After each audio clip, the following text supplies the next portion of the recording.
नमस्कार मित्रांनो, मागच्या लेक्चरमध्ये आपण शिल्डिंग आणि डिशिल्डिंग याच्याबद्दल डिस्कशन केलं होतं.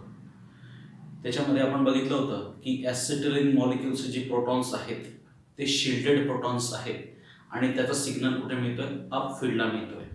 तर ॲरोमॅटिक रिंगचे जे प्रोटॉन्स आहेत ते डिशिल्डेड प्रोटॉन्स आहेत आणि त्याचे सिग्नल्स कुठे मिळतात? डाऊन फील्डला मिळत आहेत. ठीक आहे.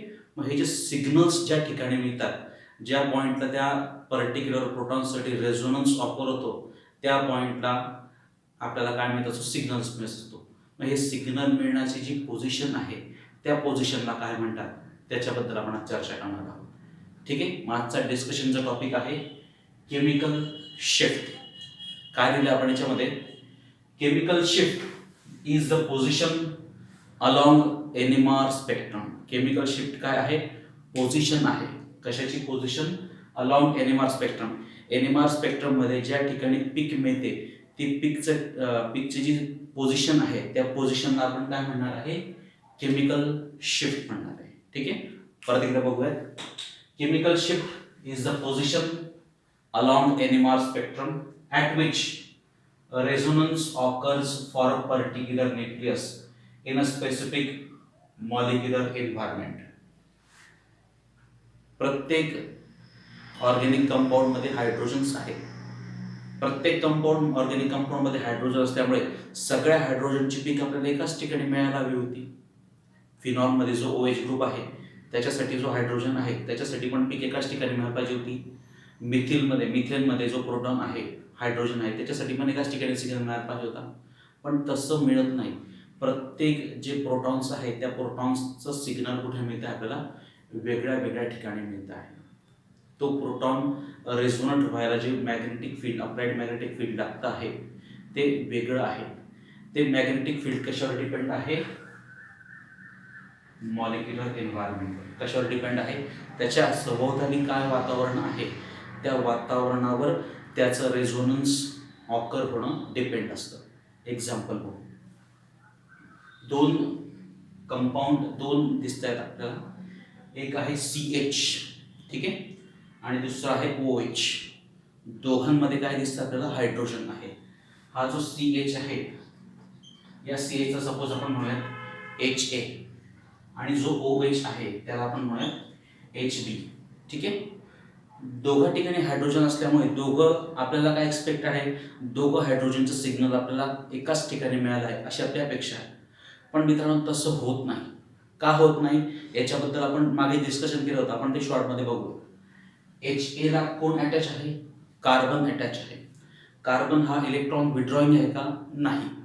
कार्बन हायड्रोजनपेक्षा इलेक्ट्रॉन विड्रॉइंग आहे पण तो एकदम एक्सटेन्सिव्हली इलेक्ट्रॉन विड्रॉ करत नाही. त्यामुळे हा जो कार्बन आहे या हायड्रोजन भोवतीचे इलेक्ट्रॉन्स आहेत ते स्वतःकडे पुल करून घेत नाहीये, स्वतःकडे खिचून घेत नाही. त्यामुळे HA जो प्रोटॉन आहे HAचं न्यूक्लियस भोवती इलेक्ट्रॉनची डेन्सिटी ॲज इट इज राहते. इलेक्ट्रॉनची संख्या कमी होत नाही. त्यामुळे त्याचं डायमॅग्नेटिक शिल्डिंग जे आहे ते चांगल्या पद्धतीने होत असतं. इथे काय म्हणणार मित्रांनो? OH ऑक्सिजन कसा आहे? इलेक्ट्रॉन विड्रॉइंग आहे. ऑक्सिजन काय करणार आहे? या हायड्रोजनकडचे इलेक्ट्रॉन स्वतःकडे खिचून घेते. हायड्रोजन HB कडची इलेक्ट्रॉनची संख्या कमी होते. इलेक्ट्रॉनची संख्या कमी झाली की त्या ठिकाणी इंड्युस्ड मॅग्नेटिक फील्ड म्हणजे सेकंडरी मॅग्नेटिक फील्ड कमी प्रमाणात तयार होईल. त्यामुळे हा जो HB आहे तो HB कसा झालाय? डिशिल्डेड झालेला आहे. आणि हा HA कसा आहे? HA कसा आहे मित्रांनो? शिल्डेड प्रोटॉन आहे. बरोबर. परत लक्षात घ्या. CHA HAच्या बाजूला कार्बन आहे जो इलेक्ट्रॉन विड्रॉइंग ग्रुप नाहीये. तो हायड्रोजनकडचे इलेक्ट्रॉन स्वतःकडे पुल करत नाही. HA कडचे इलेक्ट्रॉन इंटॅक्ट राहतात. इलेक्ट्रॉन्स त्या ठिकाणी आहे त्यामुळे ते सेकंडरी मॅग्नेटिक फील्ड निर्माण होणार. त्यामुळे याचा जो न्यूक्लियस आहे तो शिल्डेड होणार. म्हणून HA प्रोटॉन कसा? शिल्डेड. तर HBच्या बाजूला कोणता आहे? HBच्या बाजूचं एन्व्हायरमेंट कुठलं आहे? ऑक्सिजन. ऑक्सिजन कसा? इलेक्ट्रॉन विड्रॉइंग ग्रुप आहे. हा ऑक्सिजन HB कडचे इलेक्ट्रॉन स्वतःकडे खेचून घेतोय. या HB कडे इलेक्ट्रॉनची संख्या कमी होते.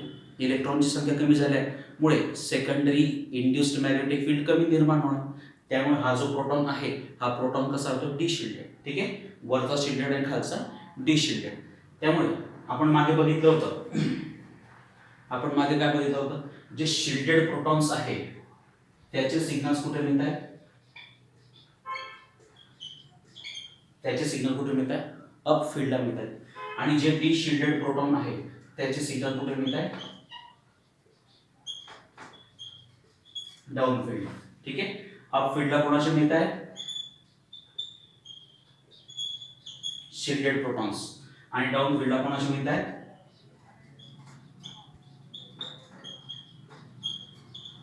डाऊन फील्डला कोणाचे मिळतात, डी शिल्डेड प्रोटॉन. सो मित्रांनो, केमिकल शिफ्ट म्हणजे काय, मग it is the position of the signal along animal spectrum. ठीक आहे, मग या शिल्डिंग आणि डी शिल्डिंग इफेक्टमुळे सिग्नल जो रेफरन्स पासून शिफ्ट झालेला आहे त्या शिफ्ट झालेल्या सिग्नलला आपण काय म्हणणार आहोत, केमिकल शिफ्ट म्हणणार आहे. काय म्हणणार आहोत मित्रांनो, केमिकल शिफ्ट. बरोबर मित्रांनो, आता हे अप फील्ड किंवा डाऊन फील्ड कोणाच्या रेफरन्स मध्ये घेतलं जातं, कुठला तरी एक स्टँडर्ड कंपाऊंड असेल की नाही, तो त्या ठिकाणी आपण त्याला रेफरन्स गृहीत धरून आपण अप फील्ड किंवा डाऊन फील्ड डिसाईड करत असतो. मग हा जो रेफरन्स पीक जो मिळतो तो रेफरन्स पीकला आपण म्हणणार आहे इंटरनल रेफरन्स पीक. हा जो इंटरनल रेफरन्स पीक आहे मित्रांनो, तो कोणत्या कंपाऊंडचा घेतात त्याच्याबद्दल आपण चर्चा करू. मित्रांनो, आपण बघतो आता इंटरनल रेफरन्स सिग्नल किंवा इंटरनल स्टँडर्ड पीक. तर हा स्टँडर्ड पीक कोणाचा मिळत असतो, तर तो कंपाऊंड आहे, या कंपाऊंडचं नाव आहे टेट्रामिथिलसिलेन. याला इन शॉर्ट म्हणतात TMS. T for tetra, M for methyl आणि S फॉर सिलेन. हा जो TMS चा जो पीक आहे मित्रांनो, तो TMS चा पीक आपण काय म्हणून वापरणार आहे, रेफरन्स सिग्नल म्हणून वापरणार आहे. ठीक आहे, मोस्टली जे ऑर्गॅनिक कंपाऊंड्स आहेत त्यांचं रेझोनन्स या TMS च्या डावीकडेच मिळतो. सगळ्यात हायली प्रोटेक्टेड जे प्रोटॉन्स असतील ते प्रोटॉन्स कोणाचे आहेत, TMS चे. पण TMS चा सिग्नल सपोज हा तो एनिमाचा स्केल आहे, या एनिमाच्या स्केलला सपोज आपल्याला हा पीक कशाचा मिळाला आहे, TMS चा मिळाला. TMS काय म्हणून वापरतो आपण, इंटरनल रेफरन्स सिग्नल. आणि मोस्टली जे ऑर्गॅनिक कंपाऊंड आहे त्यांचे सिग्नल्स या TMS च्या कुठे मिळतात, डाव्या बाजूला मिळतात. एक तर त्या फील्डला मिळतील किंवा अजून कुठे मिळणार आहे, डाऊन फील्डला मिळतील. मित्रांनो, प्रश्न आता येतो की TMSच का, त्याच्यापैकी आपण TMS स्ट्रक्चर बघूया. बघा, टेट्रा म्हणजे किती, 4. टेट्रा मिथिल, 4 मिथिल ग्रुप, आणि चौघं मिथिल ग्रुप कशाला अटॅच आहे, सिलिकॉनला, म्हणून कंपाऊंडचा काय, टेट्रा मिथिल सिलेन. आता TMSच का इंटरनल सिग्नल म्हणून वापरतात, इंटरनल रेफरन्स TMSच का घेतात ते बघूया. बघा मित्रांनो, आता डिस्कशनचा टॉपिक आपला आता असा आहे की इंटरनल रेफरन्स सिग्नल म्हणून आपण TMSच का वापरतो. तर त्याचं पहिलं कारण काय, TMS हा कसा आहे, केमिकली इनर्ट आहे. तो इतर कंपाऊंडशी त्याची रिएक्शन सहजासहजी होत नाही. तो इनर्ट असल्यामुळे तो इतर पीकमध्ये त्याचे इंटरफेरन्स दिसून येणार नाही. सो हे पहिलं कारण आहे. दुसरं काय, symmetrical molecule gives sharp peak as all 12 protons are equivalent. बघा आता सपोज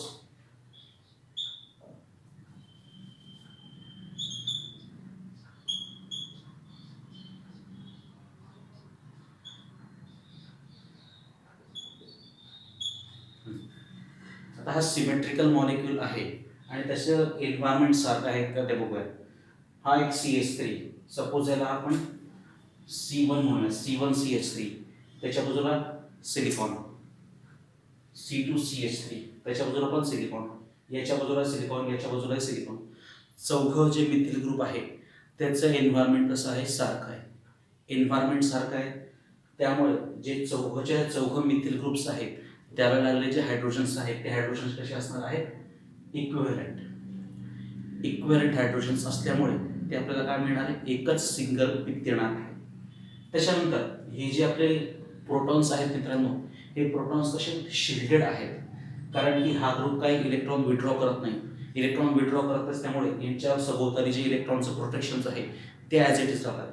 त्यामुळे हे जे प्रोटॉन्स आहेत ते प्रोटॉन्स कसे आहेत, शिल्डेड प्रोटॉन आहे. आणि शिल्डेड प्रोटॉनचा सिग्नल कुठे मिळत असतो, अप फील्डला मिळतं. आणि हा जो TMS आहे त्याचा सिग्नल एक्स्ट्रीम हाय अप फील्डला मिळतं. आणि त्याचं जे सिग्नल आहे मित्रांनो ते सिग्नल आपण काय म्हणून कन्सिडर करणार आहोत, 0 ppm म्हणून, म्हणजे ते 0 आणि त्याच्या पुढे मग पुढचं युनिट सुरू होणार आहे मित्रांनो. ठीक आहे. त्याच्यानंतर हा जो TMS आहे मित्रांनो, हा सर्व ऑर्गॅनिक सॉल्व्हंट्समध्ये डिसॉल्व्ह होऊन जातोय, सोल्युबल होऊन जातोय. ठीक आहे. आणि अजून महत्त्वाचं कारण काय सांगितलं की या TMSच्या डाव्या बाजूलाच सगळे जे ऑर्गॅनिक कंपाऊंड्स आहेत त्याचे सिग्नल्स आपल्याला ॲब्सॉर्प्शन पिक आपल्याला मिळत असतात. या सर्व कारणांमुळे आपण TMS हा इंटरनल रेफरन्स सिग्नल म्हणून वापरत असतो. ठीक आहे. मित्रांनो, डेफिनेशन बघतोय आपण केमिकल शिफ्टची. काय डेफिनेशन लिहिली आहे, the distance from TMS to each signal in the spectrum is called as chemical shift. TMS पासूनचं जे अंतर आहे, प्रत्येक सिग्नलसाठीचं अंतर आहे, ते अंतर ज्या अंतरावर तो सिग्नल मिळणार आहे त्या सिग्नलला आपण काय म्हणणार आहे, केमिकल शिफ्ट. पुढे आपण काय म्हणतोय, the shift in signal from TMS पासून सिग्नल काय झालं, शिफ्ट झाला आहे. हे शिफ्टिंग कशामुळे झालं आहे, एकतर शिल्डिंग इफेक्टमुळे किंवा डिशिल्डिंग इफेक्टमुळे. हे शिल्डिंग आणि डिशिल्डिंग इफेक्टमुळे जे सिग्नलचं शिफ्टिंग झालं आहे त्या शिफ्टिंगला आपण काय म्हणणार आहे, केमिकल शिफ्ट. सगळे प्रोटॉन्स प्रोटेक्टेड राहिले असते तर त्याला सिग्नल कुठे मिळालं असतं, TMS. पण काही प्रोटॉन शिल्डेड आहे तर त्याचा सिग्नल कुठे मिळतोय, अप फील्डला मिळतोय. काही प्रोटॉन डिशिल्डेड आहे त्याचा सिग्नल कुठे मिळतोय, डाऊन फील्ड. TMSच्या जवळ जे असतात ते अप फील्ड, TMS पासून लांब जे असतात ते डाऊन फील्ड. TMSच्या जवळ जे असतात ते शिल्डेड प्रोटॉन असतात, TMS पासून लांब जे असतात ते कसे असतात तर डिशिल्डेड प्रोटॉन. मग हे जे सिग्नल्स ज्या ठिकाणी ॲपियर होतात त्या ठिकाणच्या पोझिशनला आपण काय म्हणणार मित्रांनो, मग केमिकल शिफ्ट. आता केमिकल शिफ्ट कशात मोजतात, त्याचे युनिट्स कोणकोणते आहेत ते बघूयात आपण. मित्रांनो, आपण बघतोय measurement of chemical shift. Chemical shift आपण 2 युनिट्समध्ये एक्सप्रेस करू शकतो. पहिलं जे युनिट आहे किंवा 2 स्केलमध्ये आपण ते एक्सप्रेस करू शकतो. पहिलं जे स्केल आहे त्या मित्रांनो त्याला आपण डेल्टा स्केल काय म्हणणार आहोत, डेल्टा स्केल, जे आपण कशामध्ये एक्सप्रेस करतो, पार्ट्स पर मिलियन EPM मध्ये. ओके. आणि दुसरं अजून एक स्केल आहे ज्याच्यामध्ये आपण केमिकल शिफ्ट मोजू शकतो, ती आहे टॉ स्केल. ठीक आहे. मग आता डेल्टा म्हणजे काय, टॉ म्हणजे काय ते बघूया. ओके. मित्रांनो, आपण सुरुवातीला बघतो आहे डेल्टा स्केल. डेल्टा स्केल आपण एक्सप्रेस करताना ज्या ठिकाणी TMS सिग्नल मिळाला आहे मित्रांनो त्याला आपण म्हणणार आहोत, काय म्हणणार आहोत, 0 ppm. ठीक आहे. आणि त्याच्या पुढे जे सिग्नल्स आपल्याला मिळणार आहेत ते कशाचे मिळणार आहे, इतर शिल्डेड आणि डिशिल्डेड प्रोटॉन्सचे. ठीक आहे. मग आता त्याच्या ज्या व्हॅल्यू आहेत 0 ते 10 पर्यंत असतात, ते आपण काढूयात. आता मित्रांनो, पहिलं जे डेल्टा स्केल आहे त्या डेल्टा स्केलमध्ये TMSचा जो सिग्नल बनतो त्याची व्हॅल्यू आपण काय दिली, 0 ppm. ठीक आहे. आणि त्याच्या पुढे 1 2 3 4 पासून कुठपर्यंत 10 पर्यंत. हे कोणता स्केल झालं, डेल्टा स्केल. आता दुसरं जे आहे ते टॉ स्केल बघतोय. टॉ स्केलमध्ये जो TMSचा सिग्नल आहे त्याची व्हॅल्यू आहे 10. त्याची काय व्हॅल्यू आहे, 10. डेल्टा स्केलमध्ये TMSची व्हॅल्यू किती, 0. आपण हा कोणता स्केल आता आहे, टॉ स्केल आहे. त्याच्यासाठी TMSची व्हॅल्यू किती, 10. मग इकडं रिव्हर्समध्ये